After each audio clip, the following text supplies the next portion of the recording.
Alright guys, we got to the final moment of this project. Finally it's ready and washed.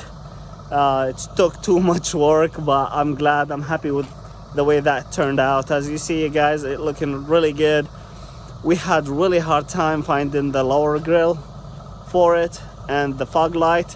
It seems like there is too many different bumper that will fit on the car, have difference in fog light and the lower grill like what you see. But we are so happy that we're done with this project. It took too long, and if you guys didn't watch the first part of this video, where's the body work and all that kind of things, make sure to stay to the end of the video and click that link so you can see the first part of this project.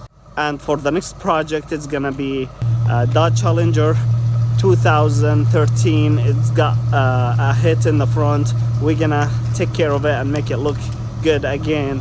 If you are interested to watch that video, just make sure to subscribe and like our channel so you get notified with the video first to come out. We thank you guys for your support, and we'll see you soon in the next video. Until then, you guys take care. Thank you.